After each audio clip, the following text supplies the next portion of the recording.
After Nimrod's death, Semiramis promoted belief that he was a god. She claimed that she saw a full-grown evergreen tree spring out of the roots of a dead tree stump, symbolizing the springing forth of the new life for Nimrod. So Nimrod, Semiramis, and they have lots of different names. It's why it's hard to actually kind of pinpoint. They'll say their name is, I don't know, Horus, Gilgamesh. Horus or Gilgamesh are the same person. I heard Semiramis is also Ishtar, the Easter lady. Nimrod is supposed to be also lots of different names too. But this one is just saying Nimrod died, and then Semiramis, she went ahead and said that, hey, there's this evergreen tree that sprung out of the roots of a dead tree stump, symbolizing the springing forth of new life for Nimrod.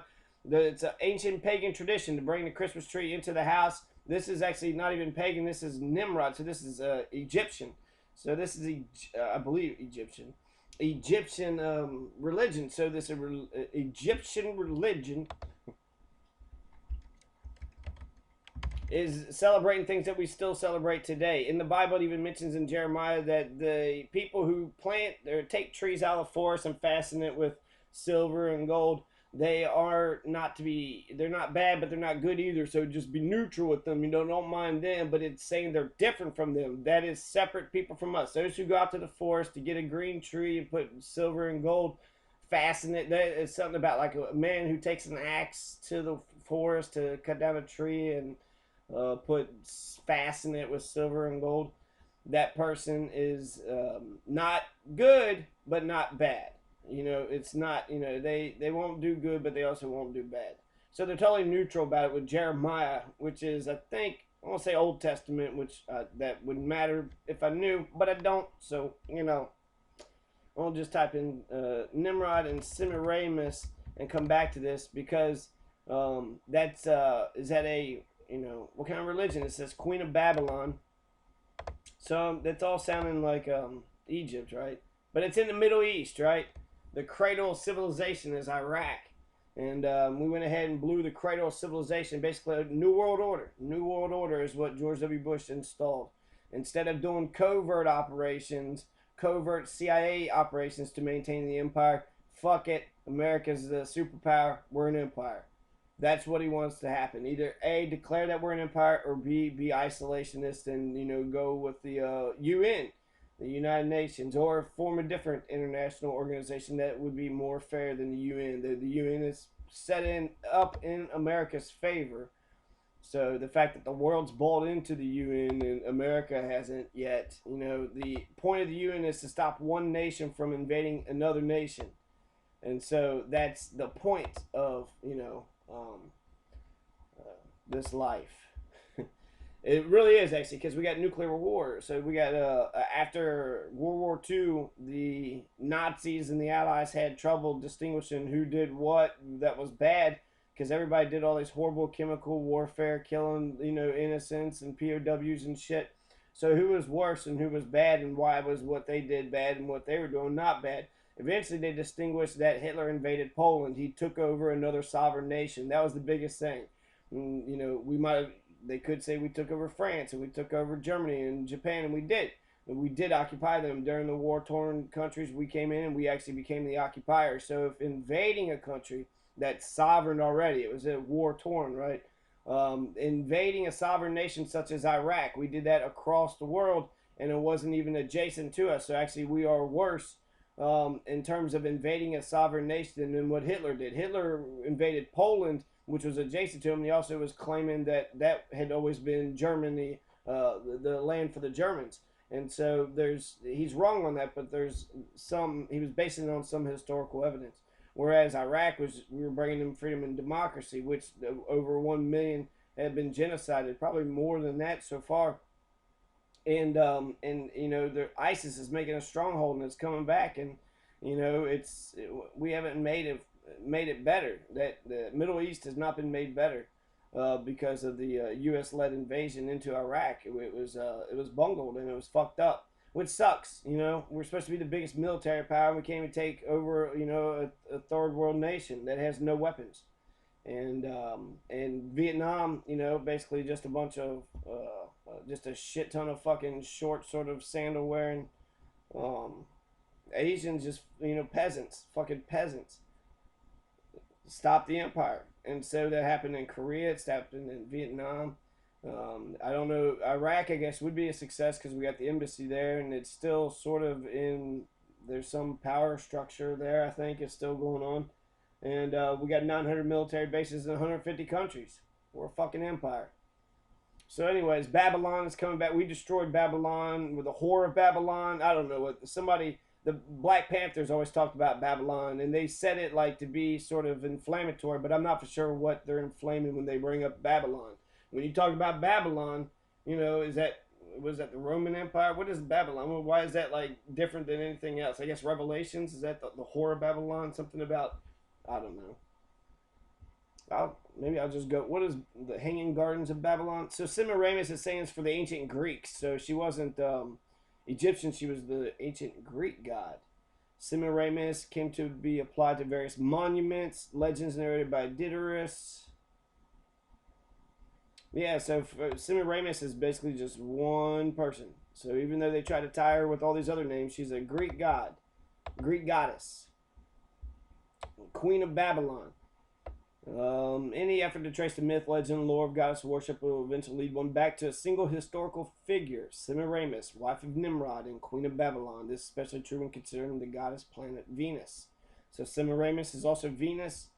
Before we can begin to deal with Semiramis, though, we must, as with any historical figure, gain at least a general understanding of her cultural and temporal setting, since I have found in my researches that neither proven scientific truth nor gleanings of fact from the body of ancient legends in a way contradicts a proper understanding of biblical revelation. I use the scriptural framework of history as a basis upon which to reconstruct the story of Semiramis, the woman. So when you get through all that, what does it all mean? I don't know. You read more about it, but the point is, Christmas trees are an ancient pagan religion. It was the Greek religion, the Semiramis. Nimrod dies. She sees an evergreen comes up through a tree stump, and that was supposed to be Nimrod coming back. The life of Nimrod is still living because he was what? That's not even like Jesus God. That's like reincarnation. Nimrod died, and now he's an evergreen tree. I mean, that's if your place in life is designated, if you were good or bad by what you become. And he was not that much. What the fuck, a tree? He didn't come back as a lion, as a panther, another person, right? I would think. If you came back as another human being, that seems to be equal, right? You went out, you came back in. You didn't advance, you didn't go down. So that's the control. If you're a fucking tree or an animal, you've been demoted. And how far? Are you a cockroach? He wasn't a fucking cockroach, but he was a tree. An evergreen tree, right? They're green always. There's some power to that. Power to the evergreens. They can survive through the winter without having to shed all their leaves. So the evergreens, rock on evergreen. It's not you're even a cockroach, right? Hey, evergreen trees, all my evergreen tree bitches out there who's independent, give me a hell yeah. So they're not fucking cockroaches. So you can take comfort in that. All you evergreen trees listening right now, y'all ain't cockroaches. Y'all ain't rats. You're not a fucking virus, the bubonic plague. You ain't disease. You could become, I guess, reincarnated as anything. An inanimate object. You're not a book. You're not a table. You're not, a pile of shit. So congratulations, evergreen trees, for not being a pile of Tyrannosaurus Rex shit. So, but after Nimrod's death, Semiramis promoted the belief that he was a god. Full-grown evergreen tree springing out of the roots of a dead tree stump, symbolizing springing forth of new life for Nimrod. On the anniversary of his birth, Nimrod would visit the evergreen tree and leave gifts underneath it. His birthday fell on the winter solstice at the end of December, so December 25th. Happy birthday to Nimrod. So Nimrod is the the man that were the Christmas tree ritual. The pagans, the heathens that believe, the Greek fucking heathens that believed in this dumb shit. They're the ones that believe that the tree should be taken out of the woods and be brought up for Nimrod. Because that's how Nimrod died, and so when you bring the tree into the house, he'll give presents to you. I would think it would probably just keep it living. Why would you fucking kill the tree? That doesn't make any sense. Once you kill the tree, you actually take away its value and what is beautiful about it. If you truly love a tree, you would just love its presence, in essence, as what it gives off while it's life. So decorate a fucking living tree. put a living tree next to your house. Actually, I got one and it's dying, and I haven't showed much love, so maybe I should show it a little bit some love. It is right next to the house, and I guess I did think of it as a sort of Christmas tree. But I could keep it lit, keep it, being festive. Keep the presents and shit inside the fucking house. Just have a different station. Here's the kitchen table, and just say that you fucking did it. Hey kids, I fucking worked really fucking hard to buy you all this fucking gift. We're gonna have a good fucking time, and I'm an honest person, so I want to base our relationship on honesty. Everybody else believes in this dumb horse shit. I don't fucking believe in it, but I love y'all, and sometimes I don't know. I want to show you that I give a shit. And holidays, I don't know about holidays. I question all this shit. But I don't know. Thanksgiving, Christmas, New Year's, Valentine's Day. Even though you say fuck all that bullshit, there's like something to each one of those because they got their own essence, right? Halloween, they got their own fucking flavor. So it's a weird myth and stories seem to be more persisting than the truth and facts. So a good ass story, you cannot give up a good ass story worth nothing. You got a good fucking story, that's worth its weight in gold when it comes to historical value. It can take a life on its own if it's got a good enough story. And whereas facts and anyways, by bringing Christmas trees into the house, we're worshiping Nimrod, we're worshiping Semiramis, we're worshiping, she's the queen of Babylon. So we're sitting there saying, hey, we love the queen of Babylon. We're Greeks and we only care about these Greek gods. Fuck Yahweh and Jesus and all that shit. We believe in the pagan god system. So the two key figures in the origin of Christmas are Nimrod, a great grandson of Noah. Well, isn't that a weird ass fucking connection? So Noah saved everybody from the flood, right? Had a big ass. He didn't put the dinosaurs on board. He was like, fuck you, dinosaurs. And it's really actually literally impossible to put two of every kind. Maybe there wasn't, maybe evolution hadn't started that much. Maybe there was only just a couple of multicellular organisms, and so he just had a couple petri dishes. But I thought he created the animals and the fucking plants in the day 2, day 3. I don't know. I forget all that. That's even the Pope says that's bullshit. I mean, fuck. That the Catholics start listening to the Pope, they would actually they would redeem themselves instead of just being a bunch of hierarchical fucking Nazis. Hey, you actually give a shit about others. You actually want to cure poverty instead of maintaining it and living in their suffering like Mother Teresa did. So Nimrod is known in Egypt as Osiris. So the Egyptian god, he's known in Egypt, so he's an Egyptian and a Greek god. The first founder of the world empire, Babylon, the Tower of Babel, right? Everybody's speaking different language. God's fucking separated them all. He's the founder of the Tower of Babel. So Nimrod, I don't know if that seems really fucked up to me. Maybe everybody just spoke different fucking languages, That's a simple explanation for why everybody talks different languages. God did it? No, God did it. They tried to fucking build a tower up to God. God, you can build a tower. We got skyscrapers. None of them have reached God, right? But that's the idea. Reach the heavens, reach the sky. That's like the progress of man. That's I don't want to say dignity, but all these fucking phallic symbols is the go-to. The fact that we got steel that could fucking a skyscraper. What the fuck? It's incredible. 100, 200 fucking floors, all the people doing office work, just an elevator taking everybody up and down all fucking day, and that somehow it works okay. That's amazing. That's amazing. Architectural, and we haven't got past it. That's like what's the next phase with architecture once you do, I guess you could do like entire cities. You could do entire fucking worlds in a self-contained ecosystem. So Semiramis promoted the belief that he was up here it says from ancient sources such as the Epic of Gilgamesh and records unearthed by archaeologists from long ruined Mesopotamian Egyptian cities, we could reconstruct subsequent events. Right, so that's amazing. That's a ton of fun. During the time between Babel and Christ, pagans developed the belief that the days grew shorter in early winter because their sun god was leaving them. When they saw the length of the day increasing, they celebrated by riotous, unrestrained feasting and orgies. This celebration, known as Saturnalia, was named after Saturn, another name for Nimrod. So Nimrod is named Saturn. Nimrod, let's see, Semiramis is known as Ishtar and Isis. So Ishtar, Isis, Semiramis, Nimrod, and known in Egypt as Osiris.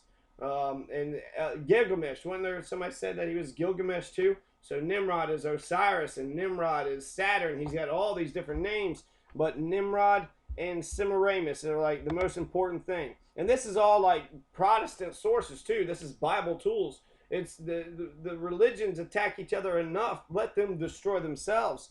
Listen to what they're saying. The Protestants are saying the fucking Catholics are fucked up because they're believing Christmas and Christmas trees and presents. And really, Christmas comes from a tradition of Saturnalia and Christmas. It comes from 12 days of just debauchery and fucking criminality.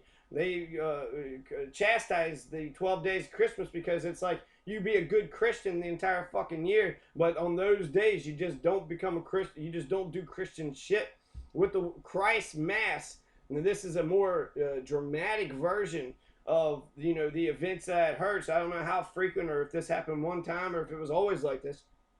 But on Christ Mass in England, they had Saturnalia. The Catholic Church co-opts it. And now they got, Christmas. But the Christmas turned into Christ Mass, or Christ Mass turned into Christmas, one way or the other. And this is when the poor finally got their fucking day. They got their day in court. In fact, they got to be king for, a night or for a week. So all the poor people would go to these rich people's houses and they would use all their shit. If they didn't let them use their shit, they was going to be breaking their shit. So that was like a day, they said, for the classes in England, it was a good day for them because the poor, while being slave, peasant, fucking, just sharecropping, sort of fiefdom serfs, just peasant serfs under landlords, they got to actually enjoy the rich people's things, go to their house, cook up good food, use their equipment and their machines, and got to live, eat and drink the way that the rich people got to eat and drink. And when these people, poor people would have these uprisings called Christ Mass in England, they would also elect a peasant king who everybody had to listen to. The peasant king was the king, and he was the king for a day or for a week or the 12 days of Christmas. But by the end, they killed him. They fucking executed him. So that shows you the life of the fucking poor, right? The peasants were willing to say, fuck it, we're going to riot, but, if they let us use their shit, we will be nice to them. Fuck it. Maybe that's how they quelled the riot, right? By using, hey, just don't burn my shit. Take all my wine, drink all my milk, eat the meat, enjoy yourselves for a few nights. I can't really say nothing about it. Fuck it. And then because they're so poor, the election, it's basically a lottery. Who's going to be the sacrificial lamb? Who's going to fucking get chopped off? But once he got elected, I guess he ruled the fucking town. All right, poor peasants, we're going to take this house over, take that house over, and we're going to do this. Probably do whatever. He probably have as much sex as he wants, right? Eats, drinks, has everything. Motherfucker's going to die. If he's going to die, might as well live it to the fullest, right? And but what a weird, bloody fucking practice. But the Egyptians, man, they did a lot of weird blood fucking rituals and cults and death cults. That's really all religion is. They try to take the biggest, important parts of life and they want to try to religify it. And there was even marriages, right? They want to sit there and try to say, well, if you get kissed under the mistletoe, you're going to go to hell, right? A mistletoe is of no indication of whether or not you're going to love each other or not. Anything is. Nobody knows. And love is, right? It could or it could probably fail. 50, 75%. All relationships, end in fucking hell. And so, since that we have those crazy statistics, I don't know if mistletoe is any better or worse indication of, following your heart, finding true love. I hear arranged marriages actually have an incredible success rate. Just throwing that in there. Arranged marriages, incredible success rate.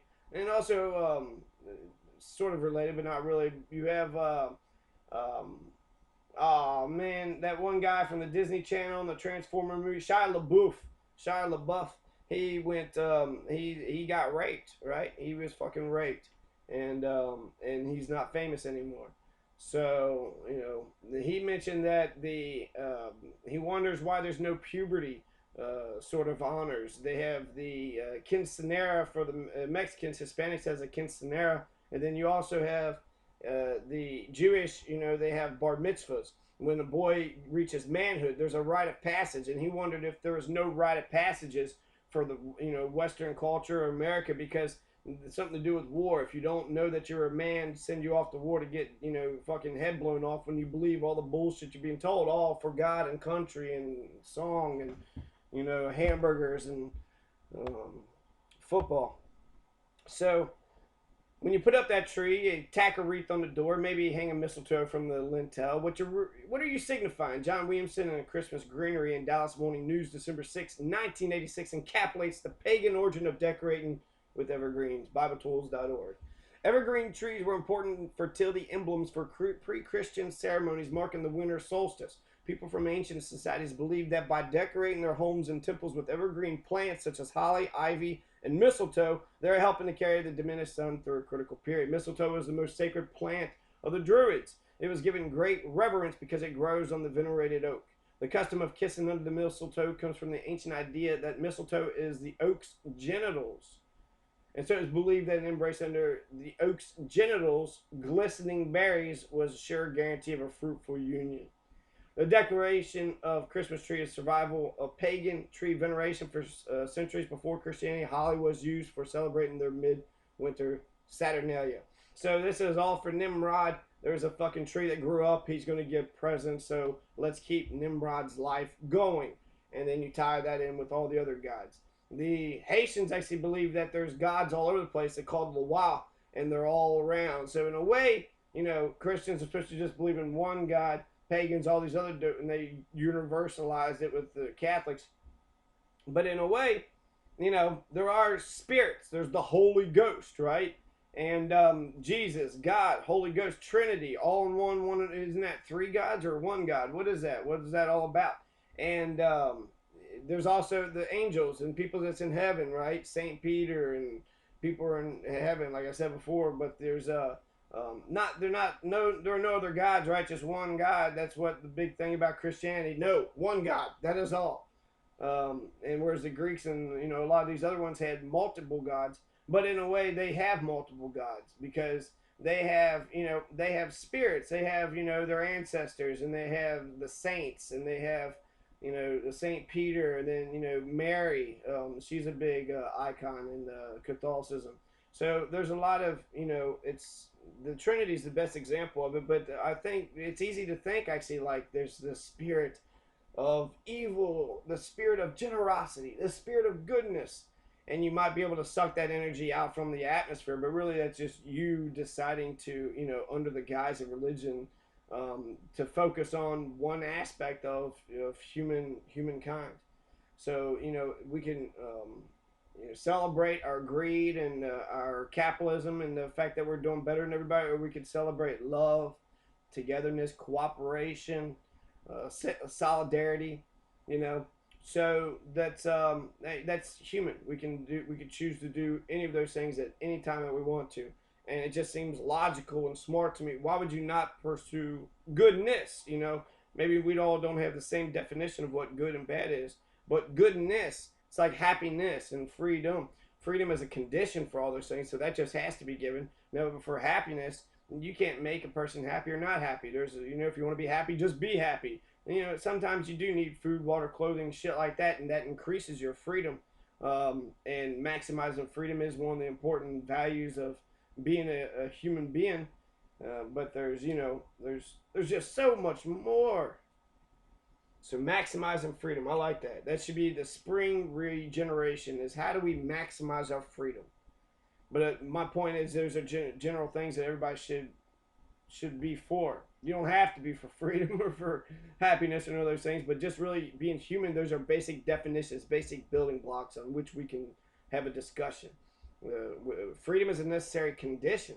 You can't even be human if you don't have freedom. So freedom is necessary. Once you have freedom, you can choose what path and what you do in order to make your life better or worse. You have to do things you don't want to do in order to do things you want to do, and then hopefully those choices you're dependent on your economic is dependent on your own choices too. In America, it's sink or swim around here. So you're captain of your own micro economics of your portfolio, right? You're captain of your own budget, and it's all on you. So even if there's no jobs and the politics basically fucked you, that doesn't matter. You still should be able to make money somehow, right? Fucking go prostitute yourself. And unfortunately, when you're that alienated and you got to do that shit, you got to live. You got to eat somehow, right? And so there could be gumption, but it also can kind of force people to do shit that That, you know, opportunity cost says that they would have made a ton of other money had they done these things instead of this shit. So, don't kiss under the mistletoe because it's the genital of an oak tree. I think that's what the Protestants are basically coming down to. Do you want to kiss under the nuts of a fucking oak tree? It's a fucking oak tree. It's not like they having sex and being pollinated is not the same as like animals fucking having sex. Right? The mistletoe being the fucking oak's, you know, nutsack. I don't know. I don't know. The Druids, something was mentioned about the Druids somewhere. The Druids were the people in Ireland. The original Irish are the Druids. Some people even say they're black. But St. Patrick killed all of them or forced them to convert to Christianity. Killed all the Druid priests and anybody else who were diehard Druids, which is really all Celtic culture. And it could have been black folks. Could have been white. Could have been brown. Could have been Neanderthal. I don't know. It could have been Neanderthal. Maybe it could. I don't know. It could have been Neanderthal. I'll keep that as an option. Could be a bunch of aliens, right? We could be an alien race. Maybe we evolved from monkeys. Maybe we're a fucking alien race. Who knows? It's possible. But where's the missing link? Where is the missing link? So, Xmas trees. It was an early Babylonian custom to go out and place a gift on a tree at the winter solstice, December 25th, as an offering to Tammuz. There's another name for Tammuz, Nimrod, Saturn, Osiris, who was after his death believed to be the sun. In ancient Babylon, it's also the sun god. Nimrod, the sun Ra, Aram Ra, the Sol Invictus. In ancient Babylon, these gifts were placed in the groves on the winter solstice. The Christmas trees represented Nimrod to the ancient sun worshippers. Jeremiah 10, 2-5, and sunrise worship services involving branches were even found in Ezekiel 8, 17, where the priests turned toward the sun with their backs to Yahweh's temple. Fuck you, temple. We're looking at the sun. Many pagan cultures used to cut boughs of evergreen trees in December, move them into the home or temple, and decorated them often with gold balls. Modern day pagans still do. The evergreen trees came to symbolize the everlasting life and resurrection power of the god they worshipped, who originally was Nimrod, a man who was married to Semiramis and is known by many other names. Nimrod is a fucking like king, but Nimrod? Oh, you're a fucking Nimrod. What a fucking Nimrod. Nimrod is a douchebag. Nobody gets called Nimrod and thinks that's a fucking compliment. So this Nimrod guy really is, he's a fallen angel, right? He really used to be a somebody, and now he's kind of just a fucking nobody. Semiramis is lying about him. Oh yeah, he came back as a tree, and he gives gifts underneath the tree. Really? Really, Semiramis? You gotta fucking make it seem like we're fucking stupid? Nah, kings and queens would do that shit all the time. Pretend to be the gods that they were worshiping. No. I'm Quetzalcoatl. I know you think he's just a big flying dragon or snake in the sky, but that's me in human form. And he talks to me. And you should worship me. Ha ha ha ha. He come to be incorporated into many cultures under different names, so the evergreen tree became representative of Nimrod, the sun god himself, as a form of worship and veneration of the sun god to take it into one's home and place gifts to him at its base. Hence the tradition of placing gifts at the base of this altar to the sun god. Putting tinsel around the tree comes from the practice of tying a ribbon around the tree as a prayer to the sun. A similar practice referred to in scripture was raising an obelisk, a phallic symbol next to the tree as an altar for the god represented by the tree. This is called an Asherah pillar and was forbidden to God's people. Deuteronomy 7:5, 16:21, Jeremiah 10, 2-4. The Asherim were considered altars where animals and humans were ritually sacrificed. Whoa! Oh! So this Christmas tree tradition, not only did they have a fucking tree, but they'd bring a pole and just fucking kill sheep, goats, maybe a pig, maybe a person, and whatever they felt like, right? Christmas trees. They said that they couldn't do harm. Jeremiah, you said they couldn't do harm. If humans are being ritually sacrificed, that sounds like there's harm. The Christmas tree phenomenon is also a type of altar where gifts and offerings are placed. It's true. Let's all crowd around the Christmas tree like it's fucking sacred. The Christmas tree, oh Tannenbaum. You damn Germans fucked up Christianity. Now we got a Santa, commercialism, and no baby Jesus. Thanks a lot, you fucking Germans, for bringing over a Tannenbaum Christmas tree. The solstice tree is drawn directly from the pagan worship, rendered for public consumption. The tree worship is the most prominent feature. However, the serpent gets involved also. It seems that the adversary has the tree and the serpent seared into his mind indelibly. A serpent around the stump is one of the symbols we find used in ancient pagan religions. The tree of life, Etchium, and the tree of knowledge of good and evil may be the sources of this fallen being, is borrowed from in design of the false worship. So ultimately, Santa Claus was a leprechaun, and Jesus Christ is Santa Claus for adults. The Celtic Druids, the ancient megaliths, this is from Britannia.com, the ancient megaliths and stone circles such as Stonehenge have been associated with the Druids. So who did the Stonehenge? The Druids. I know they suggested it, but I'm just going, the fucking Druids did it. How did they do Stonehenge? Slaves. Just a lot of fucking back. A lot of humans. Maybe an elephant or something. Help pull some shit. An ox. Mostly fucking people though. Lurid tales of religious, what did it mean? Yeah, it was like a sun thing. It was how the calendar. Lurid tales of religious ceremonies involving human sacrifice presided over by a strange class of mythical priests to come down to us. Often these stories take place inside one of the stone circles or temples. The Druids. Oh, human sacrifice. The Druids. So, who were the Druids? What were they about? They built Stonehenge about 2000 BC. So maybe they were the Native Americans. Native Americans have been here 14,000 years. They might have been the Neanderthals, but Neanderthals died way before then. So they probably have a tiny Neanderthal. The red hair comes from Neanderthal, and the weird bodies and the weird faces. That's Neanderthal. It wasn't just a massacre. Some of you fucking, Homo sapiens was getting it on with these Neanderthals. You're like, hey there, wrinkled forehead, you fucking beast. Or they probably got raped if they were bigger. And, what are you going to do? Outlaw interbreeding between the Neanderthal and the humans? They're all humanoids. How could they reproduce if they weren't, compatible? Compatible is what I try to say, but I said compatible. So I wonder if that's like a Oedipus complex, right? Or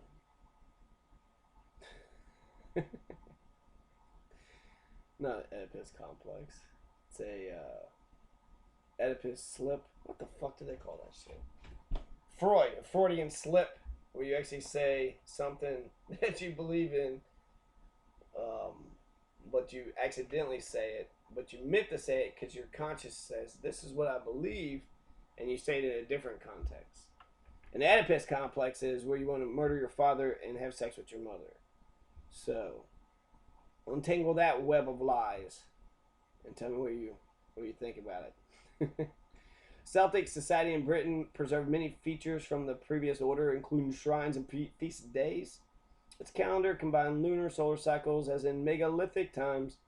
The social structure was similar to that advocated by Plato, based on a religious cosmology and democratic idealism. Each tribe had its own territory with fixed borders, and that land held by the tribe as a whole consisted of forest and wilderness, common lands, and agricultural holdings.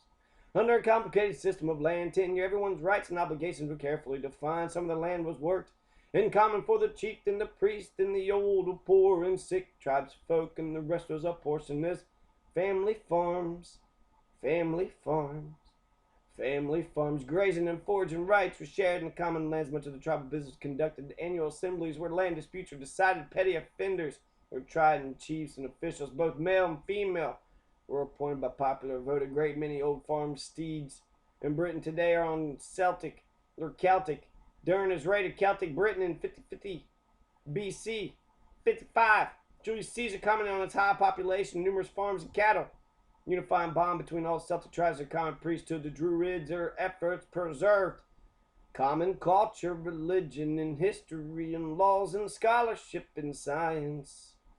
They had paramount authority over every tribal chief, and since their office was sacred, they could move where they wanted, settling disputes and stopping battles by compelling the rival parties to arbitration. The jury